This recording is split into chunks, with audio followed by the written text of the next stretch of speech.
Oh my god. Hi guys. I am so sorry. I did not mean to forget you guys in here. I have not vlogged in so long, but I'm here at an anime event. It's in the Bay Area. It's my first time here at this event center. We're gonna go inside right now because we still have to check in. My friend Peter's here to help me out. It's a lot cloudier today than I anticipated. I didn't prep for the cold, so I'm just wearing a long sleeve and I'm actually freezing. Let me know if there's people because I might run into them. I don't have no idea where I'm going. The event center looks like it's on a fairground. Kind of concerned for tomorrow when I have to park again, but probably not as early, so I won't have that much space here. These two. Yes, Anime Impulse. Artist Alley, please. Thank you. But yeah, like I was saying, I haven't talked to you guys in a minute, so I'm really excited to vlog and chat with you guys. This is the last Anime Impulse of the year. I have gone to every Anime Impulse this year so far, which is pretty crazy to say. I don't remember my table number. I think I peeped it to be 282. So assuming that this is Artist Alley, we should be on this side somewhere. I don't know, I feel like it's gonna be a long weekend. I'm actually really thirsty. I didn't bring anything else to drink except my hydro flask. But how have you guys been? Hopefully you've been well. Hopefully you've been taking care of these last couple weeks. It's about to be holiday season. My guess is on this table here. I could be wrong, but I found our table. We're gonna get set up real quick. By real quick, I mean like an hour and a half probably, but I'll see you guys as soon as we finish setting up. This is my table behind me here. 10 minutes out from starting, and we got everything pretty much set up. It was a little stressful because over here, like at the very bottom, I got new keychains. I didn't have the hooks in time, so I couldn't finish my prep yesterday before I drove up to the Bay Area here. And so we did a very ghetto, if you will, method of hanging them, which is putting a piece of tape over the hook. It's not bad. The customer can still flip the keychains to check that they are double-sided. It's kind of funny though how they're taped up, but I mean it works, it works. It's better than not having it displayed at all or just sticking it straight on the piece of tape like on the back of the keychain. I'm a little exhausted, I'm a little tired. I got a nice healthy 4 hours of sleep. It wasn't that great that I got that little sleep, but it was quality sleep. I felt like it was peaceful for once sleeping last night because it's just been such a hectic week. Lots been going on. Glad to be at an anime event because this is kind of like a break from not reality because this is working, but it's a break from everything chaotic that I had to do. Hello again, you guys. I don't know when the last time I spoke on the camera was, but it's a little bit into the con now, like half an hour, and with the weather outside is a lot better. It's sunny. Earlier in the morning it was really gloomy and cloudy as you saw, but it is a lot better now, so I think people are trickling in. The ventilation must be top-notch here, but it doesn't feel like I'm in a refrigerator though, but it does feel really cold. I did pass my goal of making one sale. You never know, some days you might make 0 sales. That's always an irrational fear. But no, we made one sale, very happy. I actually wasn't here when that happened, and then Peter had to call me and my phone was on silent, so I didn't even know. But the customers circled back and they made a purchase, so very, very glad they came back very quickly. Right now I'm drinking a Rockstar. Didn't really have a lot of sleep, as I mentioned, so trying to stay energized throughout the day because it is an 8-hour day. Funny thing, actually, all the Anime Impulse events, now that I've been to all the ones this year, their hours are always the same, 11 a.m. to 7 p.m. It makes it actually really easy for me to remember when the con starts, when it ends, how long it's expected to be. There are always 2-day cons, and they're always 8 hours for the duration that you're on the floor selling. We might get the food here. Peter was here last year, so he did say that the con food here was actually pretty good, at least a 6 out of 10 and better, if 5 was average. And usually I don't eat con food, but we are low on snacks, so might have to cave in and grab a bite for lunch. I might get absolutely clapped by the YouTube copyright system because the music is really loud in the background.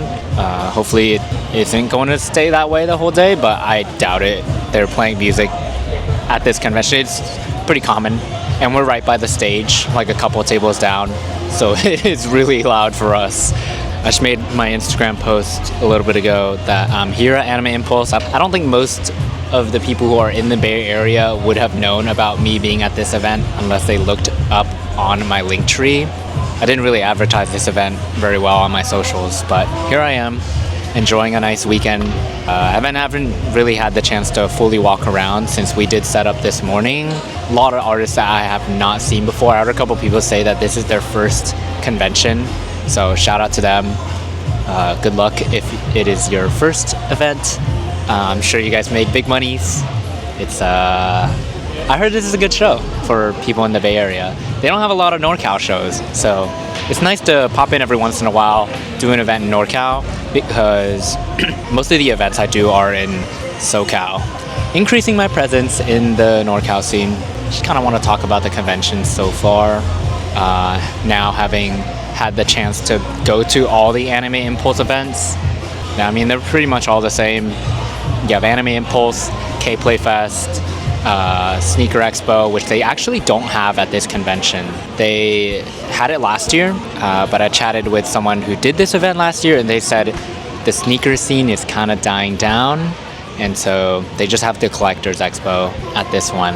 I don't know anything about the sneaker world, but I did see a video from Modern NBA, and they were talking about the decline of the sneaker scene.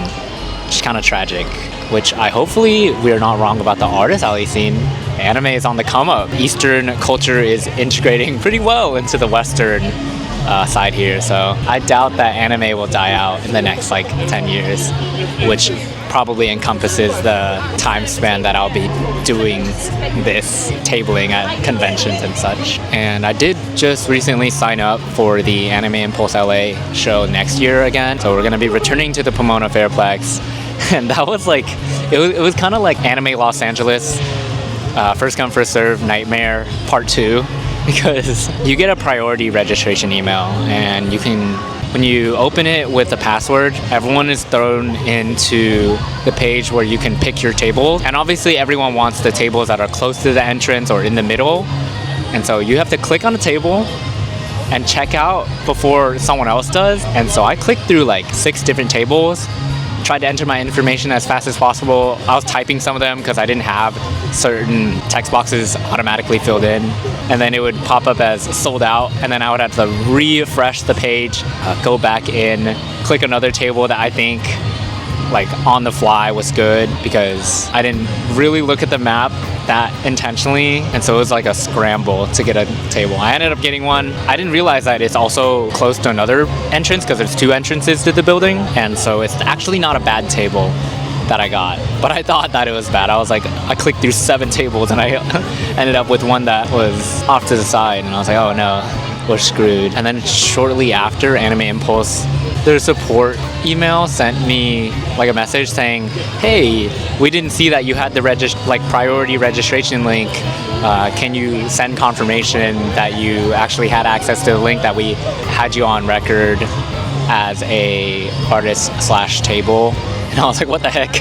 You guys actually did send me the email. So I screenshotted it, sent like a whole list of all the Anime Impulse events I've been to this year, including this one. I was like, I'm going to be at this one too. This one as in the Bay Area show. And I'm like, yeah, guys, I'm loyal. Like, you guys send me the priority registration every time. This wasn't a mistake. And yeah, they cleared it. I got a little scared though. I panicked. I was like, oh, am I in trouble? Like, was I accidentally sent the priority registration? But no, I think they just made a mistake on their end and probably glossed over something. So yeah, that was a relief. I went in and checked again to see how many tables were left after the whole priority registration, then there was only like 10 tables. I'm like, how's anyone supposed to get into this show if there's only like 10 tables available?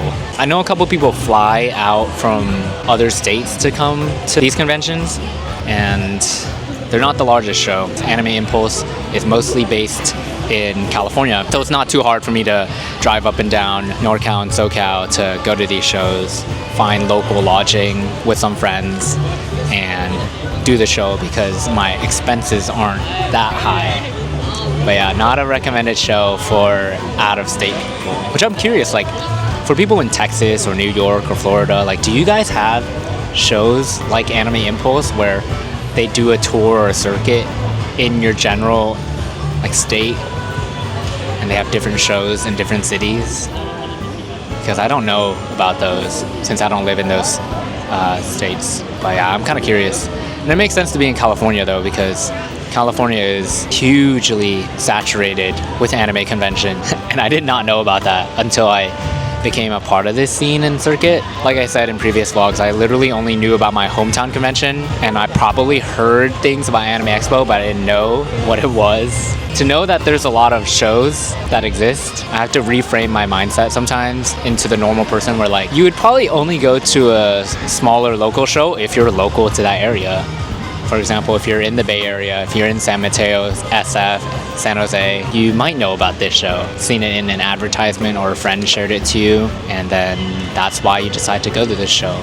But otherwise, there aren't that many enthusiasts that would travel to smaller conventions like Anime Impulse or a couple of the other ones that I've been to, like Stockton Con, Anime Las Vegas, or Anime Riverside. I think it's good though because the scene has so many great artists, great cosplays, and it's like a really nice outlet for people to express their love for anime, VTubers, or I don't know, anything just in this scene. And not everyone can afford to travel to and go to something as large as Anime Expo. So having your local show at San Diego, Riverside, the Bay Area, wherever it might be, is really convenient and more affordable. Hopefully you guys are eating a snack or working on something right now. It's what I typically do when I'm listening to a podcast or another artist talk. I've been listening to a lot of true crime actually. Like while I'm working, I just have my headphones on and I listen to like murder stories, recent crime podcasts. And those are very entertaining to me. Like, there's probably a crime that is unfolding right now in 2024. And then a couple years down the line, I'll be listening to a true crime podcast that's covering that story. Welcome back, you guys. We are officially eating a late lunch. It's 4 p.m. Peter brought us the udon. Dun udon. And it looks and smells absolutely amazing. I don't know if I can show you guys too well without the whole thing like just falling out. The reason we're taking a little lunch break is not because the con is super slow. There have been a couple people coming by still. The issue, and I'm sure if you guys have attended this event, if you were here at this Saturday, October 12th, 4 p.m., we were struck with infinite Wi-Fi issues. And I don't know if it's just for the Verizon providers, but the whole like last 20 minutes, we have not been able to process a single transaction by card. And it's actually agonizing because I never get the Wi-Fi from cons, and oh my god, it's like blasting music. I'm so sorry if you guys can't hear it, but yeah, usually I'm fine with just my hotspot, but I guess this con, it's been really, really bad for the Wi-Fi. Like the whole day, I have had to reboot my Square Reader, my iPad, my phone, just to get one transaction every couple minutes. Right now, it's stuck on an infinite loading screen, so my tablet can't even load into the Square app. My phone can't even go into Safari unless the customer has cash. Then that might be okay. Like some people have been doing Venmo, but even that's iffy. Like if I can't even get on my phone's internet to log onto Venmo, then it's gonna be a hassle. But a couple cash transactions. Not everyone has cash because they spend all their cash in the very beginning. Most of the time people are using card for their transactions, so having this issue is actually pretty detrimental to us. We're gonna try our best to crank it through though, and we're gonna enjoy some nice udon in the moment as we wait for possibly the Wi-Fi to come back. It might not. Honestly, it might not come back for the last 3 hours, and if it doesn't, I'm just gonna cry. Kind of sucks. But Peter did go on a trip, and he got a little Thai from... It was just a random teammate, but I also met, if anyone out there is a teammate that's watching this, I also met Naginya, and she was giving out some free stickers. My assumption for teammate is like it's the fandom for Amelia Watson fans. So instead of calling them fans, like how I call you guys Zookies, they're teammates. So check out the stickers, that's super cute. And then this is the tie that random teammate was giving out. Just a little cute cardboard tie. And then here's her actual tie for reference. Ba-bam. Shout out to all the VTuber fandoms, I guess, for lack of a better term, that I don't really know, who are gathering here at this con, sharing gifts to each other. And it's pretty cool seeing the community unite on something that they typically see at home, watching a VTuber stream and such. Yeah. Is this a takoyaki or like takoyaki inside here? Udon. Smells really good. Mixed with some beef, I'm assuming. A little bit of ginger, yeah, and then some green onion. We're gonna mix it, and we're gonna eat some. I feel like usually the last couple hours of the con are super slow anyway, like from 5:30 to 7 when it closes. So realistically, we have like about an hour and a half left of like any wave of people. So the sales are gonna slow. What was that? For con food, this is incredibly good, by the way. If you guys ever get con food, usually the ones that have the longest lines are probably the best ones or the most popular ones that people have been seeing online or have been waiting to try. I don't know a lot of people that go to cons specifically to try the food trucks, but if there are, yeah, leave your recommendations down. If you know specific food trucks that go to specific cons and recommend their food, let me know. I'm pretty sure this little flag is for the food truck that sells this, so it says Tokyo Yakisoba. Shout out to them for this amazing food. Oh, welcome back, you guys. Peter left to go get some merch. I gave him some cash in case the other person's Square system doesn't work or connect. He can at least pay in cash.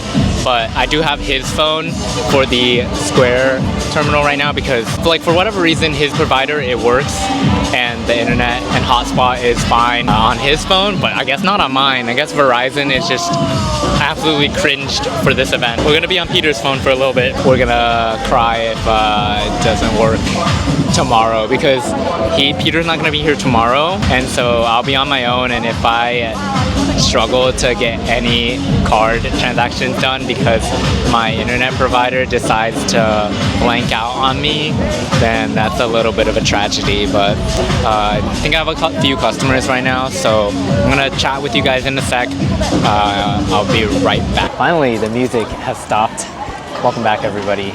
It is the end of the convention, or at least for day one. I mean, we're not getting dinner in the area, so I'm just gonna bring some stuff back to the car. I've been needing to clean out a lot of the things in my boxes, and finally I was able to do that at this con. Knocked out some cleaning that I've been meaning to do for a really long time. Peter will not be back tomorrow, so he's gonna come. Last day. Yeah, he's gonna, maybe we'll see him at another con. Yeah.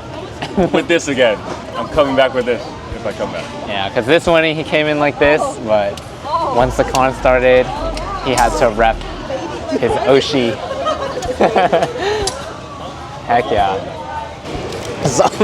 Sorry, I had to tell you guys that someone like spilled milk somewhere on the floor. I have no idea. Oh god, it's so zoomed in. We're gonna try to show up at like 10 a.m. tomorrow. Get here still relatively early, take a little walk around. I truly hope there are not internet issues tomorrow because we relied heavily on Peter's hotspot. And a couple of my friends use portable Wi-Fi, and I might have to invest in one of those, even though it's like a $50 purchase with a $10 subscription per month. It just seems like worth it because the alternative is either missing out on sales or paying $200 for the exhibitor's Wi-Fi that they provide. They as in the convention organizers. And honestly, I don't think anyone really wants to fork over $200 to get Wi-Fi at a con. So yeah, not really in my option books. But we're back. Day 2 of the Convention. I don't know if you can see, that's the event center.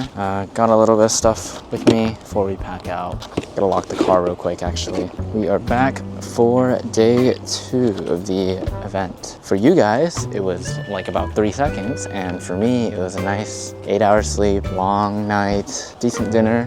I grabbed Ono Hawaiian barbecue, and it was pretty good. And now we are here for another day of convention. Surprisingly, we don't need our ticket for day 2. I don't know why. I think we need our ticket for day 1. I think that's been the trend every single time. Like day 1 of Anime Impulses, when I check in, I always have to scan the vendor pass. But day 2, I've always just walked in as long as I have the badge. This event's really helpful because on the floor, you can see all the panels that show you what table numbers are at which booths. So it's really convenient to be able to find out where your table is or where a friend's table is. The day just started. It's 11:30 now. I was doing a little bit of walking around, getting my steps in for the day. Haven't been doing much exercising, but I'm eating this noodle snack called Pushu Pushu. Sorry if I'm butchering the name, but it has a bulgogi flavor. I got it from H Mart yesterday with my friend. And someone just asked me, are you just eating the noodle like this thing as it is? And I totally am, because it's intended for you to like pour the little sauce packet in and then smash it and shake it around. The instructions are on the back. I'll show you guys. Like that's what it tells you to do. On the front there's literally a hammer with a little cute character but I don't really want to smash it and eat it, so I'm just like taking bites out of it. It seems very tragic. Like I'm a starving artist, but I only got it because it looked interesting. My friend said, oh, this is what you do with it. There's this fun little snack. And I was like, honestly, I got it to try. It was only $1 and I just thought it was funny. So yeah, that's why I'm eating this. Don't judge me too hard, you guys. And then for drinks, my neighbor Reina, they had a whole bunch of energy drinks. Yesterday we got a Rockstar from my friends at Otaku Collectives, but today we're drinking a Monster. And my favorite energy drink is usually Red Bull because I like the taste, but it's not too strong in the caffeine department. Monsters are crazy though. This is the first time I'm trying the Monster Energy Zero Ultra, the white one. And I think it's like absolutely loaded with caffeine. Like I might start shaking out of manic soon, but it hasn't hit me like that yet. I've been like taking sips of it, so. Usually I respond to caffeine pretty well. I don't get like too jittery, but I actually don't drink coffee like that because it gives me a headache every time I drink coffee. So my form of caffeine that I would prefer is like tea or energy drinks. I went to Lovisa again for the first time in a really long time because I haven't been buying earrings or any specific jewelry, but I did go because I wanted new earrings. So I got these like little flower dangly ones and they're pretty cool. They're just, the reason I got them though was because I wanted dangly earrings that were really obnoxious. Every couple months I'll hit a wave of like, I've been wearing the same earring for way too long. I'm gonna switch it up, and that's why I'm wearing new earrings now. So if you catch me wearing these earrings, not very demure. Oh my gosh. Speaking of demure, I really thought that the demure trend was going to be the next big thing, but it was not. I feel like it was very short-lived. Like people were talking about being demure for 2 minutes and then it's out, which is a testament to how fast trends die out. And I know a lot of other artists in this space try to capitalize off of trending sounds or trending memes and make a funny skit reel video out of it. It feels like it's impossible to beat the algorithm, if that makes sense. Like beat the algorithm and make a viral video that's both relatable and trending. It's the last hour. I didn't really get a chance to vlog today because the main reason is because the music is extremely loud behind me. So I probably might get copyrighted anyway on this video, but I'm trying not to be copyrighted because of the really loud music.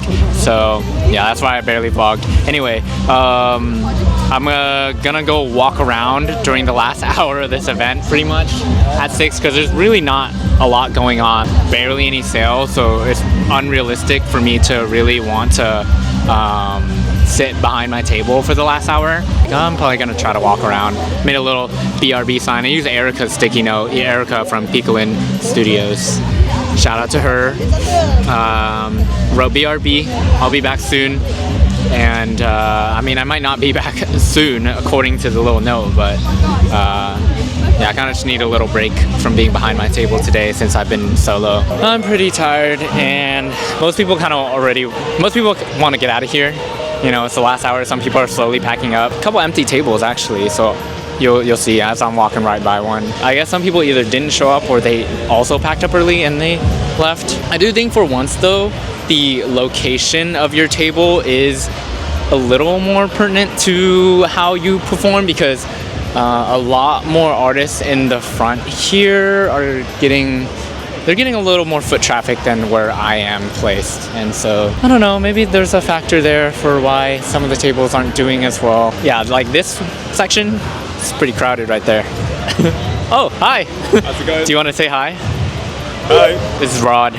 Actually, let's go take a look at his table. You got a lot more notes now. Wow. Actually, we arranged the whole thing early on because there wasn't any more space. And I didn't realize we could actually put food this time. Yeah. Like, No, that's so cute. They left snacks for you. I don't know who died, but I'm sad, Yes. is what they said. If there are any topics you guys would like me to chat about when I'm at another event, please let me know so I can talk about those topics and not just ramble on about nothings. Something I kind of want to talk about is etiquette at cons. As someone who didn't really go to conventions prior to me like joining this scene and being an artist in this space, I didn't really know a lot of the etiquette behavior, I guess, the things that you should do as an attendee, as a con goer, and the things that you shouldn't do. And so yeah, learning some of that and how to respond to that as an artist as well, kind of like a trial and error thing. I think the number one thing is taking pictures of people's products, booth display. Some things are pretty original, and I think, or at least as far as I know, the main reason people don't want their merchandise or display to have like pictures taken of is because other people could copy their designs or ideas, and so they'll be like, oh, no pictures. I usually don't mind, people can take pictures, but it is a little strange sometimes when people just snap photos without asking you. I mean, it's not that strange to me, but I learned that it's not the norm to just walk up to people's tables and take pictures. That's a mistake I did as a con goer. Like when I went to a couple conventions prior to being in this space, I would take pictures of people's booths, sort of like to get an idea of how to structure a display, and or also how to make my own table or be inspired, I guess. And I didn't realize that you should ask for them, so no shame on me in the past for that. I do get a lot of people who come up to my table and ask to take pictures. I always say, oh yeah, of course, and thank you for asking. I think the main reason people ask to take pictures of products is because they're trying to show their friend or see if their friend wants something. That's why it's usually fine, and I don't really care that people take pictures, but I can totally understand why someone would be a little more stingy about it, you know? Moral of the story is shame on me of the past for not asking artists before I take a picture of their table. Like, that was not cool. I should have asked people, hey, is it okay if I take a picture of your table before taking a picture of their table? I lost my voice. I'm in Voldemort mode now. I am he who shall not be named. It hurts. Hello, it's teardown time, and there's no more music, so at least I don't have something blasting in my ear. The weird thing about these tables always is like when you build out the grid panels, it always exceeds the table's edges a little bit. It's kind of tilting forward towards me. I feel like the second I make any large movement, it can just topple over and knock me down. And I would not want that to happen. So hopefully that doesn't happen. But yeah, we're gonna slowly take down our table. I think it's gonna take me about 45 minutes, is my guess. This event was okay. I feel like when I go to these impulse events, I don't have too much high expectations. I think their crowd is very specific. I will say though, now that I've been to all 5 of the shows that they had this year, the one that was the best for me was the one at the top of this year, the Anime Impulse LA one, the one that takes place at the Pomona Fairplex. So that was the best show, financially I mean, at least. Followed by this show, which I'm not too surprised. I think the reason that this show is better than some of the other ones, at least for my financials, is because I have more product and I have more merch by the time it is now October compared to when it was in January. Obviously, having more product is going to lead to more sales. So it's not the easiest thing to compare. Like if I had the exact same setup, the exact same merch, then we can kind of talk about how the numbers are comparable, right? But like, because I have more things now, obviously I'm going to do better. Maybe not obviously, but that is a huge determining factor. And also just more presence being in the space, like people who didn't know me before and now know me for, I don't know, maybe they've seen my work on social media, maybe they've seen my videos, are now going to the event and supporting me. And so that's going to contribute to obviously a bigger financial gain. Yeah, that's also a reason why the Bay Area show here was pretty good compared to the other ones. But yeah, and then the next one would be Phoenix, and then Seattle, and then OC. And I think the reason the OC show was possibly the worst for me this year was because I physically wasn't there. And when people go to Artist Alley shows, obviously having the artist there is a pretty big factor for the attendee. I was at SAC Anime, my friends were at the OC show proxying for me. That is a contributing factor to why the OC show I might not have done as well as the other import shows. I'm pretty satisfied with these events so far. I feel like I would come back to these shows again, even though they aren't the like craziest, biggest shows. It is because I'm local. I'm able to just drive up. I'm able to have relatively cheap expenses. Participating in these shows, you know, well, for the most part, it's just the gas and the time and the table cost. It's not the steepest. But again, because this is pretty much my first year of tabling, I am experimenting a lot with different events and seeing how good they are and which ones I prefer and which ones are worth it. Going into the next year of cons in 2025, I want to try a lot of other shows. So yeah. We'll see how those go. I made like a spreadsheet of shows that I've seen other artists attend this year that I kind of want to travel to. So I'm gonna try to look out for the application dates and apply to those. I have to like put all these stickers back inside their little boxes. I feel like my organization system is not that great. There's probably a better way to do this. I mean, everyone has their own unique way of organizing things in the back, and this just happens to be the most convenient method I work with. It's just like I bought these, I think it's from Amazon, but these boxes, these little containers, and they're in this large box. And so it takes up a lot of space. That's the one thing I just don't like about it, is how much space it takes up. But other than that, I feel like it's a really solid method. I was chatting with my friend actually during this con, and they were saying how lucky I was to have started Artist Alley in this time. And what they meant was the fact that there is so much resources out there for people to know how to get started. I do think the Artist Alley space is getting more saturated. There are a lot of more artists and a lot more people are seeing this as a career possibility, so that's why. And again, this is all like assumption, but table prices increasing and more artists in the scene. My point was, they said that I am lucky to have started in this time because there's a lot more resources on the internet to figure out how to get started and things to use for your display. That can include these display stands and also the grid cubes. And that was their main point, was that back in like 2015, 2016, when Artist Alley kind of was more of like a hobby and side hustle for people rather than a potential full-time career, it wasn't that serious, quote unquote. And nowadays, a lot of people do thrive off of Artist Alley full-time. A lot more of the displays have become more complex and intricate and impressive. And grid cubes like these, I mean, they existed, of course, but they weren't the most commonly used method of displaying your products and merch. And now it's like you will not see an Artist Alley table without it. I would say if you're walking down an alley, 90% of the tables are using these grid cubes. And yeah, I mean, like, I'm grateful that in this time I'm I have access to the information and to the easily accessible resources like these good cubes. So I don't disagree. I think doing Artist Alley these days, it is easier, but my caveat that I would insert here is that everyone has access now to those resources, and so it also makes it so that the competition is greater, setting yourself apart from all the other artists that probably will look very similar with their display and merchandise to you. It is not the easiest thing to do.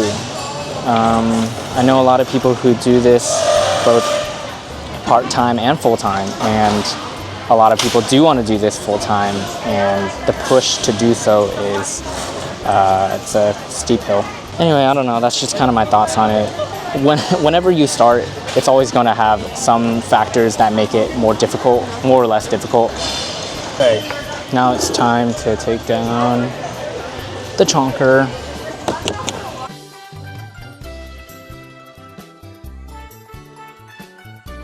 I just finished tearing down everything. It's a good like 40, 50 minutes. I usually never hear the song to tear down. As you can see, it's pretty empty behind me now. Most people are done. Don't have any dinner plans, so I'm probably gonna go get food on my own. Not really sure what I want to eat, but gonna find something in the area. Yeah, I really appreciate you guys like tuning in to listening to me talk about whatever it might be, anime events, conventions, how I'm doing at an event. I'm pretty tired. I want to go to bed. Every time I like tear down, I just want to sleep. It makes me like really tired. I have been craving sushi a lot. I haven't had sushi in a minute. And I think the reason I'm kind of craving sushi is because one of my friends I met up with here, him and his friends were gonna get all you can eat sushi, and it planted a seed in my brain where I'm like, I want to just get sushi now. So it might not be all you can eat, but I might end up just getting sushi. I mean, you guys will know. You just have to skip forward like a couple minutes and you'll probably see what I'm eating. I also wanted to show you guys, like, I brought this cardboard box to put trash in, and it's completely full. Like, this is the box, this is the trash, and it's maxed out. I guess I had a lot of trash this weekend, but a lot of it's from, you know, I said earlier, like, I've been meaning to clean out a lot of my things in my boxes because it's just taking up too much space. I was throwing away a lot of things in there, so yeah, that's probably why the trash or cardboard box is so full of trash. Yeah, we're just gonna load out to my car, enjoy a nice little dinner. It's a good weekend. Happy to be here. Excited for the upcoming weeks. We're officially walking our way out. Do I look short from this angle? Like, camera's a little higher than my head right now. I am 5'7". Maybe this camera angle makes me look even shorter. Pretty exhausting though, you know, finally being done with the show. And yeah, usually I'm pretty quick about my teardowns, but not today. One thing about being slow though is everyone is pretty much already out of the con center, and that means the parking lot is pretty empty, and therefore I don't have to sit in my car for 10 minutes as we slowly move out of the parking lot. Got a couple drops the next 2 days. I'm going to UC Berkeley to give away some bear stickers, and then I'm going to San Francisco State University to give away some gator stickers. I'm back. I'm at a sushi restaurant now. I just poured myself some soy sauce, and I got 3 different rolls. I think one of them is called the Romeo and Juliet roll, a spicy scallop roll, which I don't do well with spice, but I wanted to try it anyway because I like scallops. And then the last roll I got, I'm not gonna lie, I don't remember what it was called, but here are the rolls. I'm really excited to eat it actually. I'm gonna enjoy my nice meal. I'm gonna start off with the spicy scallop. I'm kind of scared because it might be too spicy for me. It's not bad. The spice level, I mean, but it's really good sushi roll. I like it. Also, there is music playing in the background, so hopefully this does not get copyrighted again. They gave you this cute little ginger and wasabi. At first I thought this was some kind of tea, but I smelled it and it was soy sauce. Good thing I didn't pour it into my cup and start drinking it. Parking was actually not too bad. I don't know if it's because it's a Saturday, but there's like a garage or lot nearby. I pulled in, there was a couple of spaces open, and I walked up to the parking meter and it said free parking, and I was like blessed because I did not want to have to pay extra for parking. At the convention center, it's $15 for parking on the fairgrounds. So since I just got done at the con, I wanted to do like a quick Q&A while I was eating. And I made a story post very last minute, so I didn't expect a lot of responses. A few of you guys answered, so I'm going to try to answer some of these questions. impossible to clip. First question. Is it hard to get into the artist alley? I've heard that it can be sometimes. I think that it is harder than it used to be to get into artist alleys, but it depends on which cons you're going to. If you're saying like strictly artist alleys at anime conventions, a lot of the bigger cons, to preface, I've mostly only been to conventions in California, so I don't really know what it's like to get into cons that are out of state, but I have applied to some, like Otakon, and I don't even remember, a few other ones like in Oregon or Washington, and I did not get into those, so I think it could be a little more difficult to get into an out-of-state con. From what I feel like though, the juries who decide which artists get into the shows, if you're getting started, having a couple different products, different types of products is a good way to increase your odds of getting into a show. I only have like a couple different lines of products. I mean, most of what I do is stickers and prints, so very standard to what a lot of other artists sell. But yeah, I mean, I do think it's a little more difficult to get into artist alley these days though, especially with everyone's branding being so good and art being so good. Oh gosh, yeah, like I don't think it's easy, but local cons are definitely a good way to start though. Local cons are not as hard to get into, and not as many people are willing to do local cons because they happen so frequently. So artists who have been in the circuit for a while, they'll try to apply more for bigger name cons that they can earn more at, and then rely heavily on more heavily on their online sales, and not have to go to a con practically every weekend or every other weekend, which is what I'm basically doing. Is I feel like over the last year, I've done a whole bunch of shows, and I think that's why I'm able to say I'm going full time into this, because I'm doing so many shows that it provides a steady income, and I'm actually not really relying much on online sales at all right now. So just putting a lot more time into doing in-person events and local ones at that. Back-to-back events, a lot of it, and it gets a little hectic. I actually really enjoy being able to do things. I feel like being busy, being like a workaholic has always been in my blood, and I've just always wanted to feel like I'm doing something practically every week. And so going to events, even if they're not quote unquote great, it's it's just like something I crave, I guess. Next question is how to get into vlogging, like first vlog and how to draw people to your booth. I got into vlogging because I was doing a lot of videos of my friends over the pandemic. I would just record random things we would do together, like we had a hangout, or we visited our friend in Washington or something like that, and then I would just record things. I did everything on my phone. I would just record on my phone. I didn't have a camera or anything special, no GoPro, nothing. Just use my phone, edited on my phone actually, and just kind of figured out how editing a video worked, uploading it on YouTube and everything. And so when I was getting started into this scene, I was watching a lot of other people's videos just to kind of have a slice of life, sneak peek into how other people run their artist alley booth and things of that nature. And just decided to start vlogging at the beginning of this year. Just recorded, again, everything on my phone, and then I saw that other people were using different methods to record a camera, and so I got this DJI Osmo Pocket. It's been like really efficient, especially because it comes with a microphone and filters out a lot of the noise that you don't really want to hear at a convention, like the background music or other people's conversations. And so this has been like a really useful tool for me, because yeah, I just enjoy making videos. It's hard to say like how to get into vlogging. I just enjoy documenting my experience. I mean, the second question is, because it's like, I guess a two questions in one response, is how to draw people to your booth. And I think one of the main things is where you put your products that are eye-catching. And for me, I think my prints are eye-catching, so I put them at the very top of my display. But I mean, the other way to draw people to your booth is your branding. And for me at least, and speaking from personal experience, I think the mint green color stands out a lot. So that's like what I would do to try to get people to come to my booth, is have a very recognizable branding, at least in terms of color. I have like 15 minutes left in this restaurant.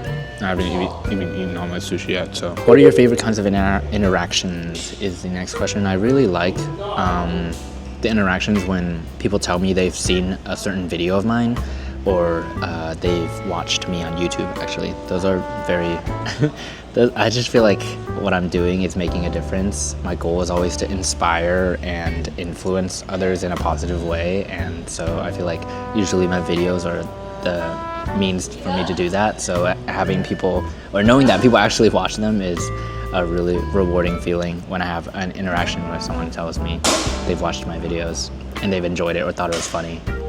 Yeah. I'm going crazy, you guys. I'm literally going insane right now. I'm eating hecka fast. If I had to choose a favorite role between these three though, I think I like this one the most. This segment is literally just me eating. How do you decide your prices? I always struggle with underpricing. I'm the worst person to be asking this, actually. And the reason I say that is because I've heard other people tell me my prices are really competitive / good / underpriced. I don't really know how to decide in pricing. I think the best thing to do if you feel like you're underpricing is to just boost a product by like a very marginal amount each from one event to another. For example, if you sold a charm at $8 at an event, you can sell it at $9 at the next, and then $10. And if people are still buying it for that new amount, then I feel like that's a pretty good gauge that the product is still highly in demand for your customer base, regardless of the price, right? And so for me, I've experimented with a couple different products, a couple different items for their prices, but I don't mess with the prices too much. Honestly, it hasn't really made me feel negative about it, so yeah, I've just been keeping my prices what they have been. But yeah, I mean, that's my advice, at least, on if you feel like you're underpricing. All right, the next question is, what's your biggest Artist Alley Con organization and or attendees pet peeve? I know I talked about like people taking photos at your booth earlier today, but it's not really a pet peeve for me. Like, there's not a lot of things that people do that bother me in Artist Alley. I don't know. If I absolutely had to pick one, it might be when people paying coins, and it's not that it's bad. I don't really mind. Of course, like, cash is cash, but yeah, it's just kind of a little bit of a hassle when people pay in coins. Next question is, how do you know how much to bring to an event? Most of the cons I drive to, so I kind of overpack. I bring a lot more than I actually need. I think the best gauge of knowing how much you need to bring is just doing enough events and seeing what sells, and just hearing the feedback from other people prior to the event. Like, if they say it's going to be a good show, you should probably pack a little more than you actually think you'll sell. And of course, like, pack more of the things that are most popular sellers after you're doing a couple events. You know, count how much of one item sold at a previous event and bring about that much and a little more for a future event. If that event that you're planning for is probably going to be the same turnout as the event that you recently did or are possibly comparing it to. All right, we are down to the final 4 sushi rolls. So we're gonna finish real quick. We got like 5 minutes left before this restaurant closes, and we have one more question, so we're gonna knock that out.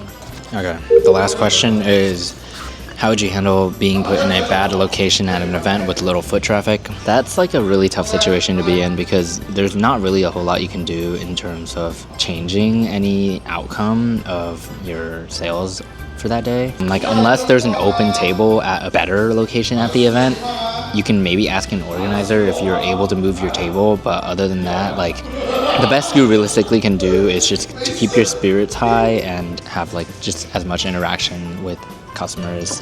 You know, just keep like a good mood, because you don't really want to let something like that affect you. I mean, you should never really let any business, like event day specific problems influence you personally, because I don't know, stuff that just happens. So this is just part of the game. But anyway, that answers all the questions. I'm gonna finish this last sushi roll. I hope you guys enjoyed the vlog, and hopefully I'll see you at the next vlog. It was pretty fun weekend I had, and got to see a lot of friends again. And got to see some people I hadn't seen in a really long time, actually.